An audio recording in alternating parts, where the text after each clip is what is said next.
लखनऊ में प्रसिद्ध कथावाचक देवकीनंदन ठाकुर की प्रेस वार्ता। देवकीनंदन जी ने कहा कि 100 करोड़ सनातनियों की आस्था का विषय है।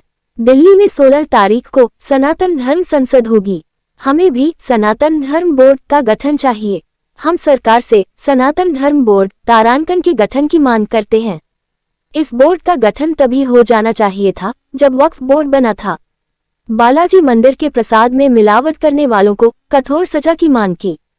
यूपी के मुख्यमंत्री योगी आदित्यनाथ जी से सनातन धर्म बोर्ड प्रदेश स्तर पर गठन की मांग देवकीनंदन जी ने की है। विषय ऐसा है जिस पे बात किए बगैर हम लोग रह नहीं सकते। आप जानते हैं कि कुछ समय पूर्व आप सबने ये न्यूज चलाई थी, बालाजी के मंदिर के प्रसाद में मिलावट हुई। कितने करोड़ लोगों की आस्था का प्रतीक है तिरुपति बालाजी का मंदिर, जिसमें पशुओं की चर्बी हम लोगों को खिलाई गई। दूसरा, उन पूजा स्थलों में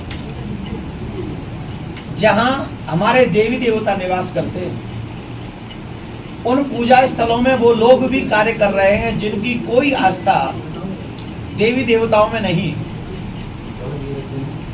अब प्रश्न यह है कि जिनकी आस्था, संत समाज एकत्रित होकर दिल्ली में 16 तारीख को धर्म संसद करेंगे, सनातन धर्म संसद होगी, और उसमें हम लोग एक आशा करते हैं और एक मांग करते हैं सरकार से, जिसका ड्राफ्ट भी हम तैयार करवा रहे हैं। ऑलमोस्ट वो ड्राफ्ट तैयार हो चुका है और सनातन धर्म संसद में ही उस ड्राफ्ट को बताया जाएगा कि हमें भी सनातन बोर्ड का निर्माण चाहिए।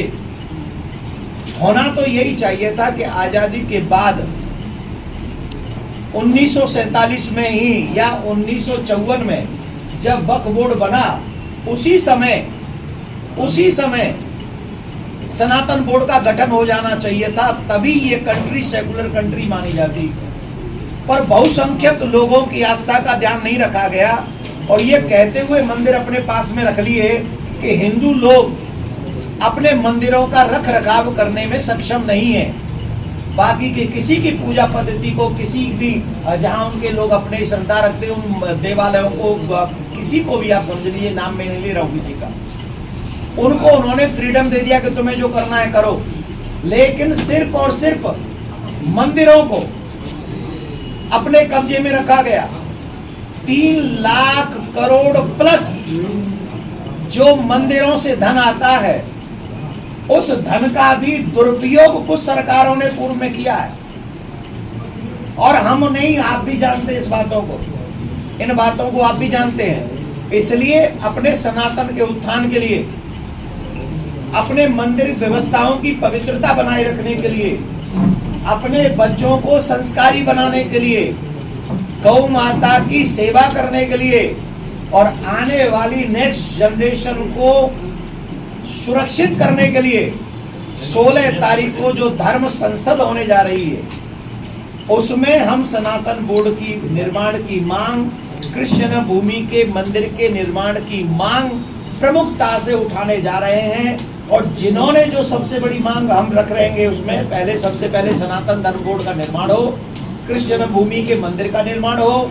तीसरी अहम, जिन लोगों ने बालाजी के मंदिर में मिलावट की है प्रसाद में, उन लोगों को कठोर सजा हो, जिससे हमारे जितने लोगों का धर्म भ्रष्ट किया गया है, भविष्य में ऐसा अपराध कोई दोबारा करने का साहस न कर सके।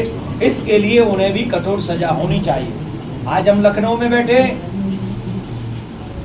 तो लखनऊ में बैठने के बाद अब जब हम रास्ते में आ रहे थे तो हमारी कुछ संतों से चर्चा हुई।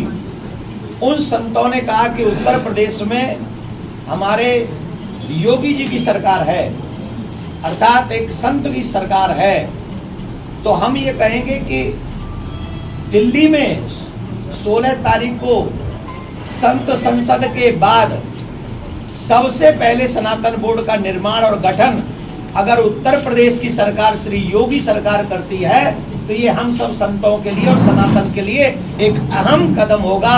और इसकी शुरुआत अगर यहाँ से हो, फिर हम दिल्ली में भी मोदी जी से अमित शाह जी से मिलकर इस विषय को और आगे बढ़ाएंगे।